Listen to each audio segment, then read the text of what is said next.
الله أكبر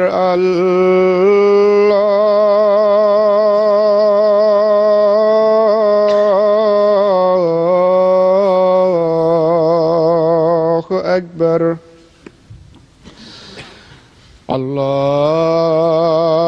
الله أكبر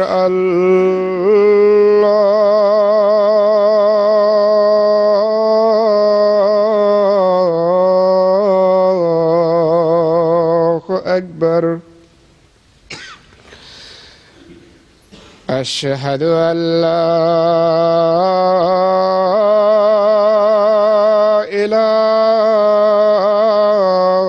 إله إلا الله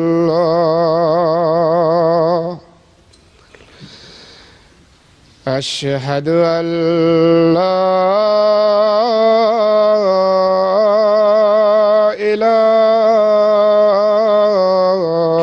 إله إلا الله أشهد أن محمدًا رسول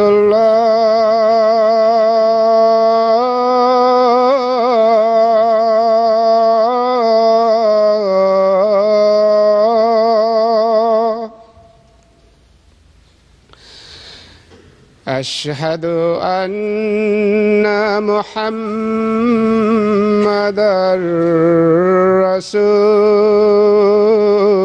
رسول الله حي على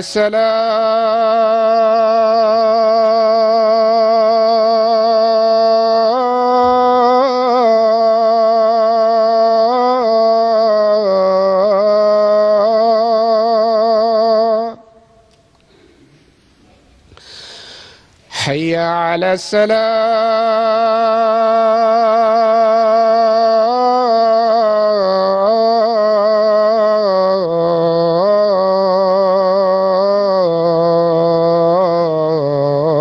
السلام حي على الفلاح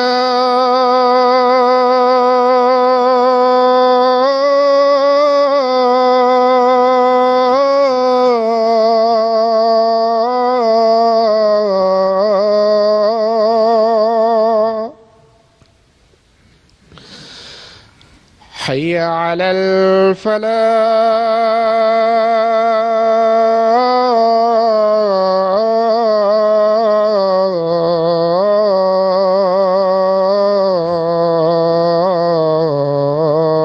الفلاح الله أكبر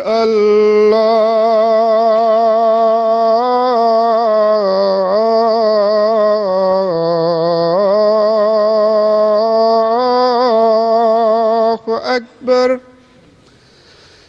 لا إله إلا الله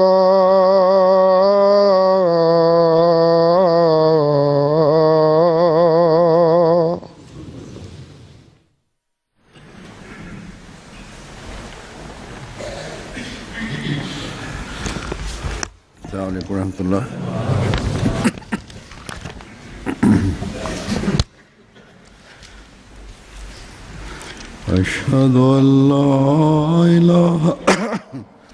أشهد أن لا إله إلا الله وحده لا شريك له وأشهد أن محمدًا عبده ورسوله أما بعد فأعوذ بالله من الشيطان الرجيم بسم الله الرحمن الرحيم الحمد لله رب العالمين الرحمن الرحيم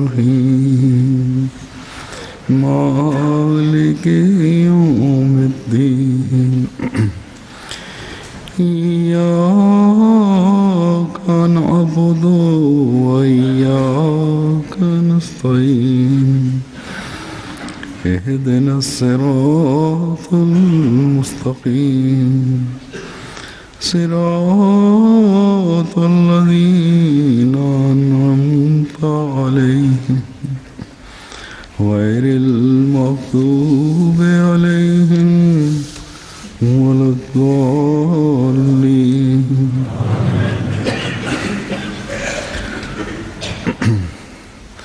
حضرت مسیح موعود علیہ الصلوۃ والسلام کے ذریعے اللہ تعالیٰ نے جو جماعت قائم فرمائی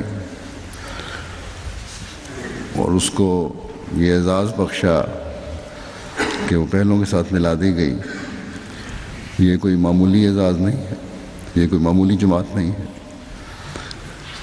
ہزاروں لاکھوں نیک فطرت مسلمان اس زمانے کے پانے کی خواہش میں اس دنیا سے رخصت ہو گئے.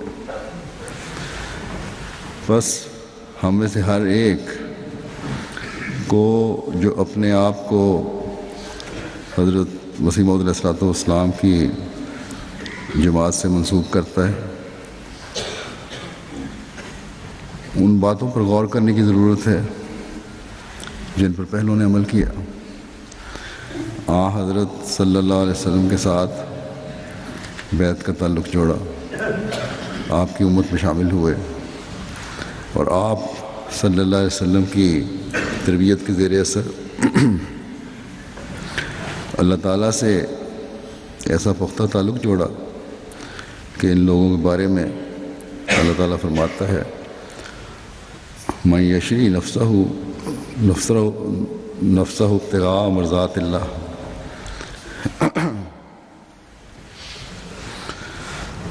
جو اپنی جان کو اللہ تعالیٰ کی رضا کے حصول کے لیے بیچ ڈالتے ہیں، بس انہوں نے خدا کی رضا کے حصول کے لیے اللہ تعالیٰ کے احکامات کی پیروی کی، اپنی جان کو بھی مشکل میں ڈالا، اس کی کوئی پرواہ نہیں کی.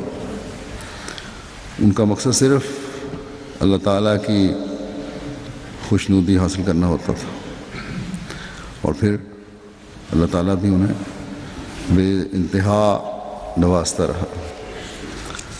صحابہ کرام قرآن کریم کے احکامات پر عمل کرنے کی کوشش کرتے تھے، بلکہ اس حد تک اللہ تعالیٰ کی رضا کے حصول کا شوق تھا انہیں کہ حضرت صلی اللہ علیہ وسلم سے سوال کرتے تھے کہ کس طرح نیکیاں کریں.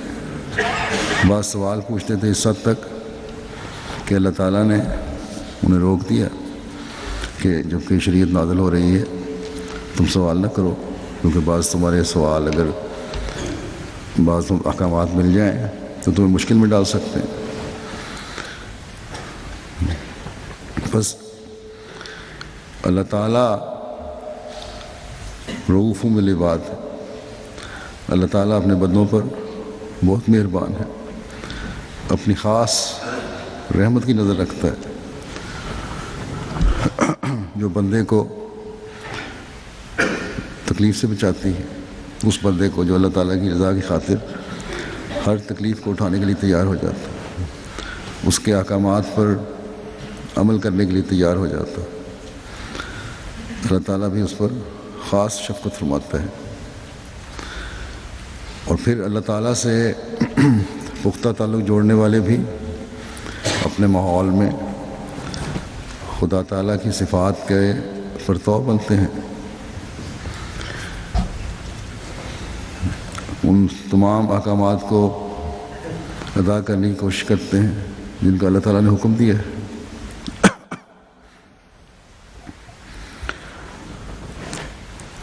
اللہ تعالیٰ کی مخلوق سے بھی شفقت کا سلوک کرتے ہیں، ان کے حق ادا کرتے ہیں. بس یہ وہ حقیقی اسلام ہے جو بندے کا خدا سے تعلق جوڑ کر پھر حقوق العباد کی طرف بھی توجہ دلاتا ہے.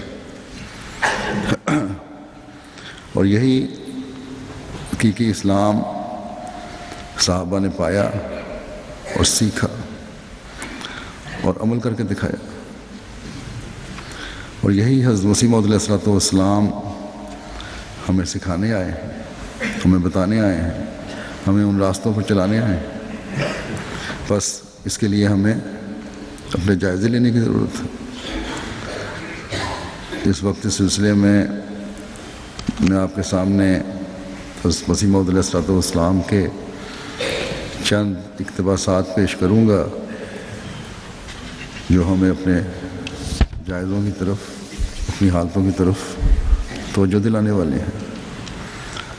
سب سے پہلے تو جو میں نے اقتباس لیا ہے، اس میں آپ نے اس زمانے کا نقشہ کھینچا اور پھر بتایا کہ جماعت کو کیسا ہونا چاہیے۔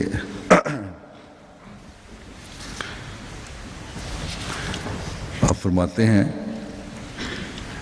عام علماء کے بارے میں، جو اس زمانے کے علماء ہیں جنہوں نے آپ کو نہیں مانا، کہ میں دیکھتا ہوں کہ اس وقت قریباً علماء کی یہی حالت ہو رہی ہے، لما تقولون ما لا تفعلون۔ قرآن شریف میں فرمایا اللہ تعالیٰ نے کہ علماء کی آج کل یہی حالت ہے کہ تم وہ کیوں کہتے ہو جو تم کرتے نہیں۔ فرمایا کہ یہ اس کے مصداق اکثر پائے جاتے ہیں، اور قرآن شریف پر بگفتن ایمان رہ گیا ہے، ورنہ قرآن شریف کی حکومت سے لوگ بکلی نکلے ہوئے ہیں۔ احادیث سے پایا جاتا ہے کہ ایک وقت ایسا آنے والا تھا کہ قرآن شریف آسمان پر اٹھ جائے گا۔ میں یقیناً جانتا ہوں کہ یہ وہی وقت آ گیا ہے۔ حقیقی طہارت اور تقویٰ جو قرآن شریف پر عمل کرنے سے پیدا ہوتا ہے، آج کہاں ہے؟ اگر ایسی حالت نہ ہو گئی ہوتی تو خدا تعالیٰ اس سلسلے کو کیوں قائم کرتا؟ ہمارے مخالف اس بات کو نہیں سمجھ سکتے، لیکن وہ دیکھ لیں گے کہ آخر ہماری سچائی روز روشن کی طرح کھل جائے گی۔ خدا تعالیٰ فرماتے ہیں، خدا تعالیٰ خود ایک ایسی جماعت تیار کر رہا ہے جو قرآن شریف کی ماننے والی ہو۔ اب یہ بہت بڑی ذمہ داری ہے جو جماعت پر ڈالی ہے، آپ نے توقع رکھی ہے آپ نے کہ قرآن کریم کے ماننے والی ہوگی۔ قرآن کریم کو ماننا صرف ایک کتاب کو ماننا نہیں، بلکہ اس کے احکامات پر عمل کرنا ہے۔ فرمایا ہر ایک قسم کی ملونی اس میں سے نکال دی جائے گی۔ یہ جائزے لینے کی ضرورت ہے ہمیں اپنے، کہ ہر ایک قسم کی ملونی جو دنیاوی ملونی ہے اس میں سے نکال دی جائے گی، اور ایک خالص گروہ پیدا کیا جاوے گا، اور وہ یہی جماعت ہے۔ اس لیے میں تمہیں تاکید کرتا ہوں کہ تم خدا تعالیٰ کے احکام کے پورے پابند ہو جاؤ اور اپنی زندگیوں میں ایسی تبدیلی کرو جو صحابہ کرام نے کی تھی۔ ایسا نہ ہو کہ کوئی تمہیں دیکھ کر ٹھوکر کھاوے۔ ہر ایک کو، ہر احمدی کو نمونہ ہونا چاہیے۔ فرمایا ہاں میں یہ بھی کہتا ہوں کہ ہر شخص کا فرض ہے کہ وہ افتراء اور کذب کے سلسلے سے الگ ہو جاوے۔ بس تم دیکھو اور منہاج نبوت پر اس سلسلے کو دیکھو، جو نبوت کے طریق پہ چل رہا ہے سلسلہ، جو نبوت چلانا چاہتی ہے اس پر چلو۔ یہ میں جانتا ہوں کہ جب خدا تعالیٰ کا فضل ہوتا ہے اور زمین پر بارش ہوتی ہے تو جہاں مفید اور نفع رساں بوٹیاں اور پودے پیدا ہوتے ہیں، اس کے ساتھ ہی زہریلی بوٹیاں بھی پیدا ہو جاتی ہیں۔ اس کے بارے میں آپ نے بتایا کہ کچھ لوگ ایسے بھی پیدا ہوں گے جو غلط قسم کے دعوے کرنے والے ہوں گے۔ بہرحال پھر آپ فرماتے ہیں بس ہر شخص کا فرض ہے کہ اس وقت خدا تعالیٰ سے خشوع کار کے لیے دعا کرے کہ جو کام ہیں پورے ہوں، جس مقصد کے لیے آئے ہیں حضرت مسلم صاحب وہ پورے ہوں، اور دعاؤں میں لگا رہے۔ سلسلے کی بنیاد نصوص قرآنیہ اور حدیثیہ پر ہے، پھر اس سلسلے کی تائید اور تصدیق کے لیے اللہ تعالیٰ نے آیات ارضیہ اور سماویہ کی ایک خاتم ہم کو دی ہے۔ یہ نشانات جو ہیں حضرت مسیح علیہ السلام کی سچائی کے، زمینی اور آسمانی نشان وہ دیے ہیں، اور ایک مہر ایسی مہر دی ہے جو حجت ہے تمام لوگوں پر آپ کی صداقت کی۔ فرمایا یہ بخوبی یاد رکھو کہ جو شخص خدا تعالیٰ کی طرف سے آتا ہے اسے ایک مہر دی جاتی ہے، اور وہ مہر محمدی مہر ہے جس کو ناعاقبت اندیش مخالفوں نے نہیں سمجھا۔ اب اس زمانے میں حضرت صلی اللہ علیہ وسلم کے بعد جو بھی آئے گا اللہ تعالیٰ کی طرف سے وہ حضرت صلی اللہ علیہ وسلم کی اتباع میں آئے گا، اور وہ آپ کی ہی مہر ہے جس کے تحت وہ کام کرے گا، لیکن لوگ نہیں سمجھتے۔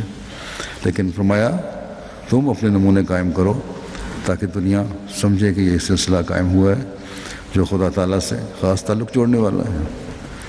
پھر آپ فرماتے ہیں اے میری جماعت، خدا تعالیٰ آپ لوگوں کے ساتھ ہو، وہ قادر کریم آپ لوگوں کو سفر آخرت کے لیے ایسا تیار کرے جیسا کہ حضرت صلی اللہ علیہ وسلم کے اصحاب تیار کیے گئے تھے۔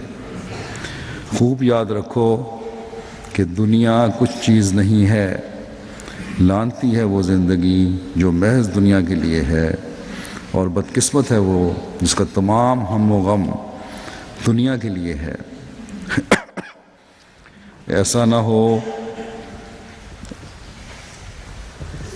ایسا انسان اگر میری جماعت میں ہے تو وہ ابس طور پر میری جماعت میں اپنے تئیں داخل کرتا ہے، کیونکہ وہ اس خشک ٹہنی کی طرح ہے جو پھل نہیں لائے گی۔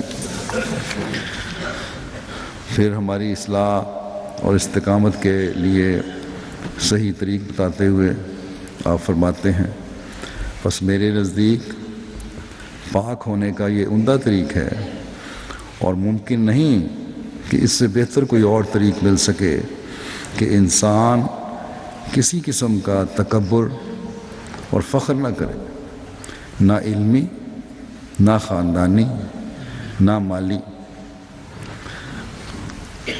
یہ اس قسم کے تکبر جو ہیں یہ عموماً انسانوں میں پائے جاتے ہیں۔ کسی کو علم کا فخر ہے، کسی کو اپنے خاندان کا، کسی کو مال کا۔ فرمایا کسی قسم کا تکبر نہ کرے۔ جب خدا تعالیٰ کسی کو آنکھ عطا کرتا ہے تو وہ دیکھ لیتا ہے کہ ہر ایک روشنی جو ان ظلمتوں سے نجات دے سکتی ہے وہ آسمان سے آتی ہے، اور انسان ہر وقت آسمانی روشنی کا محتاج ہے۔ آنکھ بھی دیکھ نہیں سکتی جب تک سورج کی روشنی جو آسمان سے آتی ہے نہ آئے۔ اسی طرح باطنی روشنی جو ہر ایک قسم کی ظلمت کو دور کرتی ہے اور اس کی بجائے تقوی اور طہارت کا نور پیدا کرتی ہے، آسمان سے ہی آتی ہے۔ میں سچ سچ کہتا ہوں کہ انسان کا تقوی، ایمان، عبادت، طہارت سب کچھ آسمان سے آتا ہے، اور یہ خدا تعالیٰ کے فضل پر موقوف ہے۔ وہ چاہے تو اس کو قائم رکھے اور چاہے تو دور کر دے۔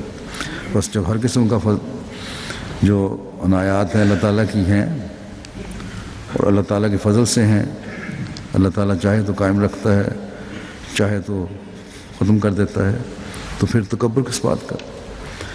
نہ کسی کو اپنے تقوی پر زوم ہونا چاہیے، نہ اپنی ایمانی حالت پر، نہ اپنی عبادتوں اور دعاؤں پر زوم ہو، نہ اپنی پاکیزگی پر زوم ہو۔ اسی طرح نہ ہی جیسا کہ پہلے بیان ہوا ہے دنیاوی معاملات میں ہر چیز اللہ تعالیٰ کی طرف سے ملتی ہے، اس لیے اللہ تعالیٰ کی طرف ہمیشہ جھکے رہنا چاہیے۔ فرمایا پس سچی معرفت اسی کا نام ہے کہ انسان اپنے نفس کو مصلوب اور لا شیء محض سمجھے، یعنی اس کی کوئی نفس میں کوئی چیز ہستی نہیں ہے، کوئی حیثیت ہی نہیں ہے، اور آستانِ الوہیت پر گر کر انکسار اور عجز کے ساتھ خدا تعالیٰ کے فضل کو طلب کرے اور اس نور معرفت کو مانگے جو جذبات نفس کو جلا دیتا ہے اور اندر ایک روشنی اور نیکیوں کے لیے قوت اور حرارت پیدا کرتا ہے۔ پھر اگر اس کے فضل سے اس کو حصہ مل جاوے اور کسی وقت کسی قسم کا بست اور شرح صدر حاصل ہو جاوے، دل کھل جائے، شرح صدر حاصل ہو جائے دعاؤں کی قبولیت کا، تو اللہ تعالیٰ کے فضلوں کے کھلنے کا، تو اس پر تکبر اور ناز نہ کرے، بلکہ اس کی فروتنی اور انکسار میں اور بھی ترقی ہو۔ جو اللہ تعالیٰ کے فضل کھلیں، دروازے کھلیں اور اس کو احساس ہو جائے کہ اللہ تعالیٰ کے فضل مجھ پر نازل ہو رہے ہیں، تو مزید عاجزی پیدا ہو، کیونکہ جس قدر وہ اپنے آپ کو محض لا شے سمجھے گا، اسی قدر کیفیات اور انوار خدا تعالیٰ سے اتریں گے جو اس کو روشنی اور قوت پہنچائیں گے۔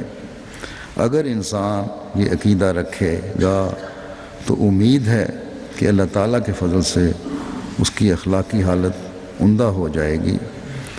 دنیا میں اپنے آپ کو کچھ سمجھنا بھی تکبر ہے، اور یہی حالت بنا دیتا ہے۔ پھر انسان کو یہ حالت ہو جاتی ہے کہ دوسرے پر لعنت کرتا ہے اور اسے حقیر سمجھتا ہے۔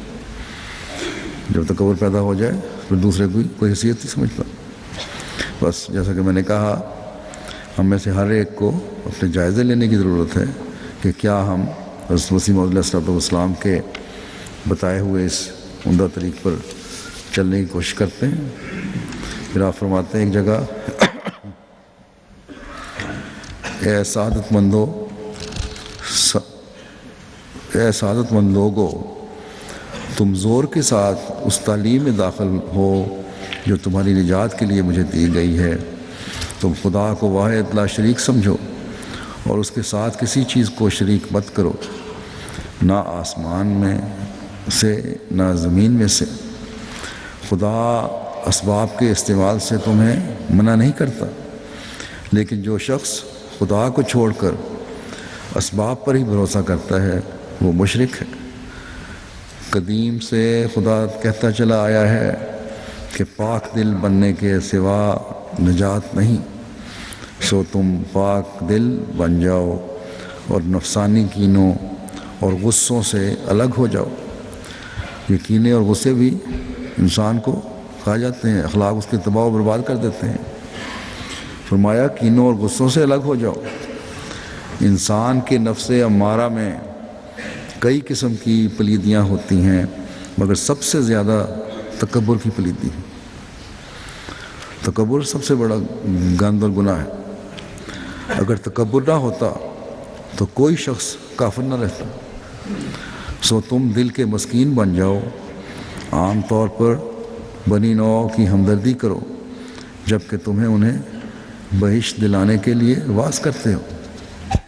اب ہمارے علماء بھی ہیں، ہمارے داعیان بھی ہیں، اپنا وہ پیش کرتے ہیں، بڑی بڑی خدمات کر رہے ہیں، لیکن بعض دفعہ ایسے معاملات آتے ہیں جو جب ذاتیات پر آتے ہیں تو پھر بھول جاتے ہیں، پھر تکبر بعض دفعہ سامنے آ جاتا ہے، اپنی انائیں سامنے آ جاتی ہیں۔ فرمایا کہ تم جو بہشت دلانے کے لیے واعظ کرتے ہو، یہ واعظ تمہارا کب صحیح ہو سکتا ہے اگر تم اس چند روزہ دنیا میں ان کی بدخواہی کرو۔ جو اپنے معاملات آ جائیں تو پھر وہاں خیر خواہی نہ ہو جائے بلکہ بدخواہی سامنے آ جائے۔ خدا تعالیٰ کے فرائض کو دلی خوف سے بجا لاؤ کہ تم ان سے پوچھے جاؤ گے۔ اللہ تعالیٰ نے جو فرائض عائد کیے ہیں ان کے بارے میں پوچھا جائے گا، اس کے لیے دل میں ایک خوف پیدا کرو۔ فرمایا نمازوں میں بہت دعا کرو کہ تا خدا تمہیں اپنی طرف کھینچے اور تمہارے دلوں کو صاف کرے، کیونکہ انسان کمزور ہے۔ ہر ایک بدی جو دور ہوتی ہے وہ خدا تعالیٰ کی قوت سے دور ہوتی ہے، اور جب تک انسان خدا سے قوت نہ پاوے کسی بدی کے دور کرنے پر قادر نہیں ہو سکتا۔ اسلام صرف یہ نہیں ہے کہ رسم کے طور پر اپنے تئیں کلمہ گو کہلاؤ، بلکہ اسلام کی حقیقت یہ ہے کہ تمہاری روحیں خدا تعالیٰ کے آستانے پر گر جائیں اور خدا اور اس کے احکام ہر ایک پہلو کی روح سے تمہاری دنیا پر تمہیں مقدم ہو جائیں۔ آج کل ہر احمدی کو یہ حالت تو خاص طور پر اپنے اوپر طاری کرنی چاہیے تاکہ اللہ تعالیٰ کے فضلوں کو ہم زیادہ سے زیادہ سمیٹنے والے بنیں۔ فرمایا اے میری عزیز جماعت، یقیناً سمجھو کہ زمانہ اپنے آخر کو پہنچ گیا ہے اور ایک صریح انقلاب نمودار ہو گیا ہے، سو اپنی جانوں کو دھوکہ مت دو اور بہت جلد راست بازی میں کامل ہو جاؤ۔ بہت اہم بات ہے، سچائی کو اختیار کرو۔ سچائی اللہ تعالیٰ سے تعلق میں سچائی ہے، عبادات میں خالص ہو کر عبادات کرنا ہے، حقوق العباد کی ادائیگی ہے۔ اللہ تعالیٰ کے دو ہی اہم حکم ہیں، حقوق اللہ اور حقوق العباد، ان میں راست بازی اور سچائی ہونی چاہیے۔ جماعتی خدمات ہیں، آپس کے تعلقات ہیں، ان میں راست بازی اور سچائی ہونی چاہیے۔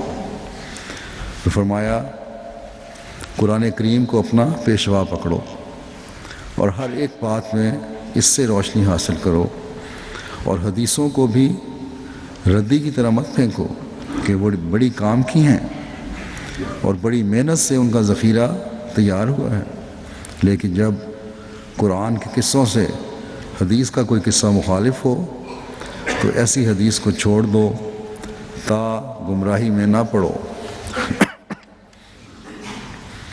قرآن شریف کو بڑی حفاظت سے خدا تعالیٰ نے تمہارے تک پہنچایا ہے، سو تم اس پاک کلام کی قدر کرو، اس پر کسی چیز کو مقدم نہ سمجھو کہ تمام راست روی اور راست بازی اسی پر موقوف ہے۔ سچائی اور سچائی پر چلنا، عمل کرنا قرآن شریف کی تعلیم پر ہی موقوف ہے۔ کسی شخص کی باتیں لوگوں کے دلوں میں اسی حد تک مؤثر ہوتی ہیں جس حد تک اس شخص کی معرفت اور تقویٰ پر لوگوں کو یقین ہوتا ہے۔ بس معرفت اور تقویٰ جب بڑھے گا تو اللہ تعالیٰ کے فضل سے ہماری باتوں کا اثر بھی ہوگا۔ پھر آپ فرماتے ہیں اللہ تعالیٰ کے وعدوں پر یقین رکھتے ہوئے کہ یقیناً سمجھو کہ اللہ تعالیٰ کے نزدیک وہ لوگ پیارے نہیں ہیں جن کی پوشاکیں عمدہ ہوں اور وہ بڑے دولت مند اور خوش خور ہوں، بلکہ خدا تعالیٰ کے نزدیک وہ پیارے ہیں جو دین کو دنیا پر مقدم کر لیتے ہیں اور خالص خدا ہی کے لیے ہو جاتے ہیں۔ بس تم اس امر کی طرف توجہ کرو، نہ پہلے امر کی طرف، یعنی دنیا کی طرف نہ پڑھو بلکہ دین کو دنیا پر مقدم کرو۔ اگر میں جماعت کی اپنے وقت میں یہ جو جماعت کی حالت تھی، حالانکہ اس وقت بڑی پاک تبدیلیاں پیدا ہو رہی تھیں لوگوں میں، لیکن آپ فرماتے ہیں کہ اگر میں جماعت کی موجودہ حالت پر ہی نظر کروں تو مجھے بہت غم ہوتا ہے کہ ابھی بہت ہی کمزور حالت ہے اور بہت سے مراحل باقی ہیں جو اس نے طے کرنے ہیں، لیکن جب اللہ تعالیٰ کے وعدوں پر نظر کرتا ہوں جو اس نے مجھ سے کیے ہیں تو میرا غم امید سے بدل جاتا ہے۔ من جملہ اس کے وعدوں کے ایک یہ بھی ہے جو فرمایا وَجَاعِلُ الَّذِينَ اتَّبَعُوكَ فَوْقَ الَّذِينَ كَفَرُوا إِلَى يَوْمِ الْقِيَامَةِ، اور ان لوگوں کو جنہوں نے تیری پیروی کی ہے ان لوگوں پر جنہوں نے انکار کیا ہے قیامت کے دن تک والا دست کرنے والا ہوں۔ اگر اس وقت کی فکر تھی حضرت مسیح موعود علیہ السلام کو اور توجہ دلائی اپنے اپنے ماننے والوں کو، تو اب ایک زمانہ گزرنے کے بعد ہمیں تو اور بھی زیادہ اس کی فکر ہونی چاہیے کہ جو ہم دور جا رہے ہیں ہماری حالتیں کہیں بگڑتی نہ جائیں۔ بس بہت غور کرنے کی ضرورت ہے، بہت زیادہ جائزہ لینے کی ضرورت ہے۔ فرمایا یہ تو سچ ہے کہ وہ میرے متبعین کو میرے منکروں اور میرے مخالفوں پر غلبہ دے گا، لیکن غور طلب بات یہ ہے کہ متبعین میں سے ہر شخص محض میرے ہاتھ پر بیعت کرنے سے داخل نہیں ہو سکتا جب تک اپنے اندر وہ اتباع کی پوری کیفیت پیدا نہیں کرتا، متبعین میں داخل نہیں ہو سکتا۔ پوری پیروی جب تک نہیں کرتا، ایسی پیروی کہ گویا اطاعت میں فنا ہو جاوے اور نقش قدم پر چلے، اس وقت تک اتباع کا لفظ صادق نہیں آتا۔ اس سے معلوم ہوتا ہے، فرمایا اس سے معلوم ہوتا ہے کہ خدا تعالیٰ نے ایسی جماعت میرے لیے مقدر کی ہے جو میری اطاعت میں فنا اور پورے طور پر میری اتباع کرنے والی ہو۔ اس سے مجھے تسلی ملتی ہے اور میرا غم امید سے بدل جاتا ہے۔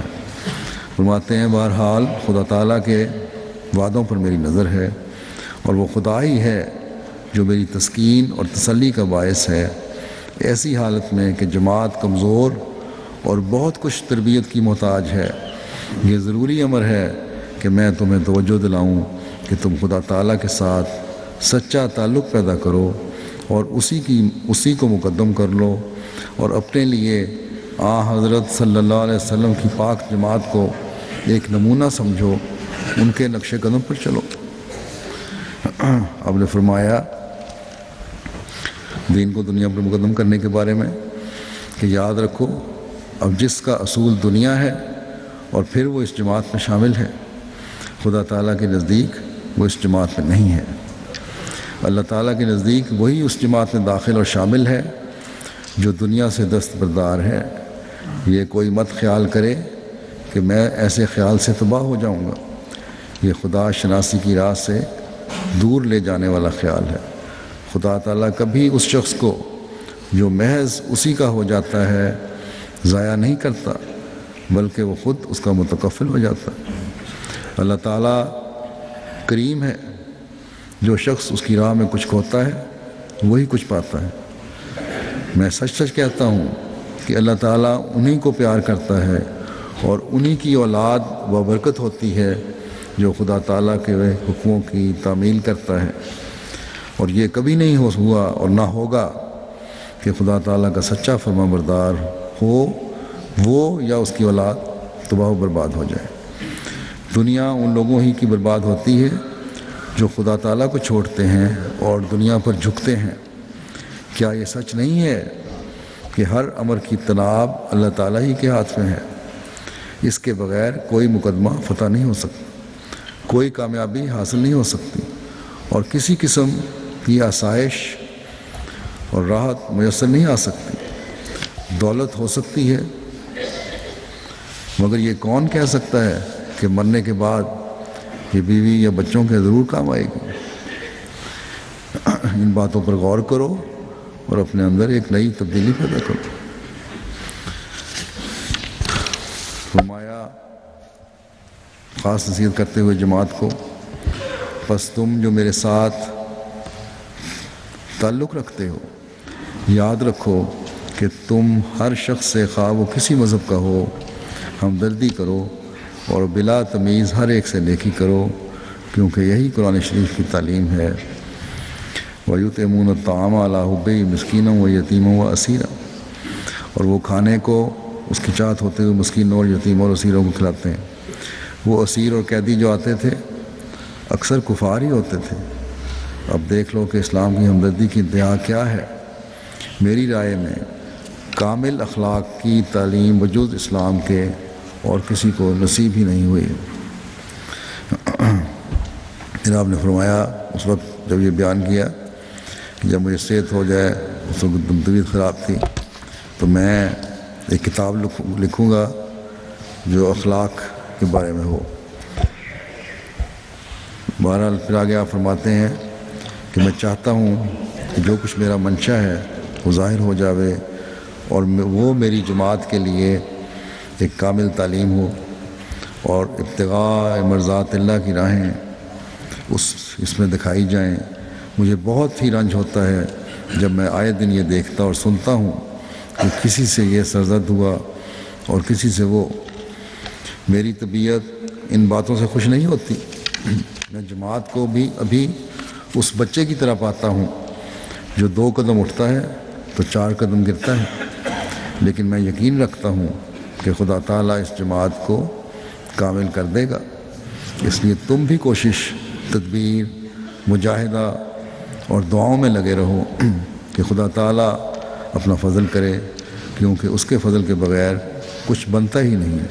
جب اس کا فضل ہوتا ہے تو وہ ساری راہیں کھول دیتا ہے. بعض لحاظ سے تو حضرت مسیح موعود علیہ السلام کی دعاؤں اور توجہ سے جن کو اس زمانے میں بھی حضرت مسیح علیہ السلام کے زمانے میں بھی اللہ تعالیٰ نے پورا فرمایا اور آپ نے اپنے صحابہ کے پاک نمونے دیکھے، اس زمانے میں بھی خدا تعالیٰ پورا فرما رہا ہے. جماعت اللہ تعالیٰ کے فضل سے بعض لحاظ سے بالغ ہو چکی ہے، لیکن زمانے کے ساتھ ساتھ بعض برائیاں بھی جڑ پکڑ رہی ہیں. تکبر، آپس کی انائیں وغیرہ جیسا کہ ذکر ہو چکا ہے، بعض جگہ بہت زیادہ نظر آنے لگ گئی ہیں. ایک دوسرے کے خلاف مقدمات، لڑائیاں، رنجشیں بہت زیادہ بڑھ رہی ہیں. اس طرف ہمیں توجہ دینے کی ضرورت ہے. بس اگر ہم نے آپ کی حقیقی جماعت میں سے ہونے کا حقدار کہلانا ہے تو ہمیں اپنی حالتوں کی طرف ہر لمحہ اور ہر آن نظر رکھنی ہوگی. ہمارا علم کس کام کا ہے اگر موقع پر وہ ہمارے اخلاق کو ظاہر نہیں کرتا؟ جیسا کہ ہم نے فرمایا کہ تبلیغ تم کرتے ہو، دوسروں کو نصیحتیں کرتے ہو، لیکن جب موقع آئے تمہارے سے وہ ظاہر نہیں ہوتا، تمہاری اپنی حالتوں پر اس کا اظہار نہیں ہو رہا ہوتا. بس علم وہی کام کا ہے جو ہمارے اوپر بھی نظر آتا ہو، جس کا سایہ.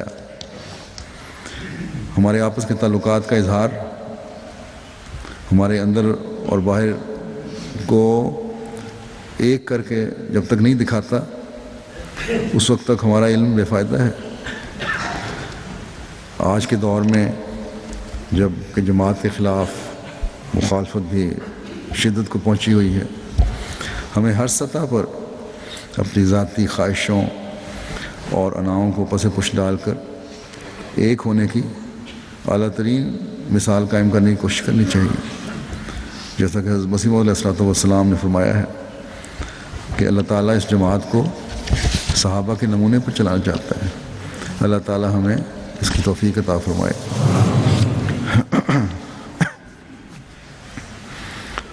گزشتہ جمعے خطبہ ثانیہ کے دوران میری ذرا لمبی کھانسی کی وجہ سے بعض لوگوں کو پریشانی بھی ہوئی تھی، بڑی فیکسیں اور خط بھی آئے عرب ملکوں سے بھی، اور کہ ہم انتظار نہیں کر سکتے، اور بعض جگہوں سے بھی. اور اس کے ساتھ نسخے بھی اتنی بڑی تعداد میں آئے ہیں کہ اگر میں ان کو استعمال کرنا شروع کر دوں تو شاید مزید بیمار ہو جاؤں. بہرحال لوگوں نے اپنی طرف سے نیک جذبات کا اظہار کیا ہے. اللہ تعالیٰ سب کو جزا دے. اور جو وبائی بیماریاں ہوتی ہیں اپنا وقت تو لیتی ہیں. جو علاج میں اپنے طور پہ جو ہومیوپیتھی کرتا ہوں، باقی ڈاکٹروں کی مرضی سے بھی کر رہا ہوں کچھ نہ کچھ. اللہ تعالیٰ فضل فرمائے. بس دعاؤں میں یاد رکھیں.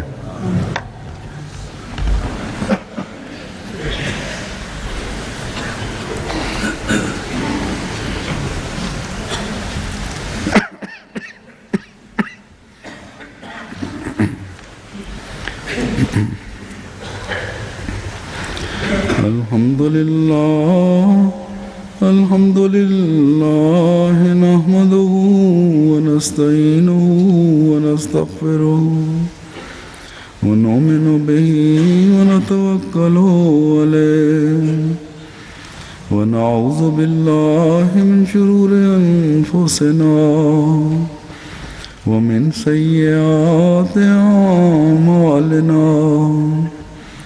من يهده الله فلا مضل له ومن يضلل فلا هادي له.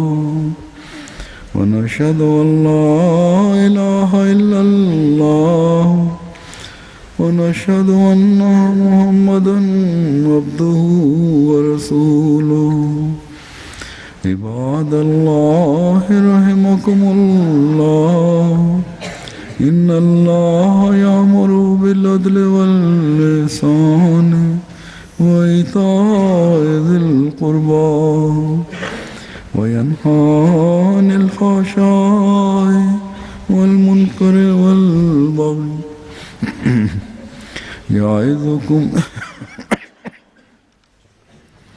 يعظكم لعلكم تذكرون اذكروا الله يذكركم وادعوه يستجب لكم ولذكر الله أكبر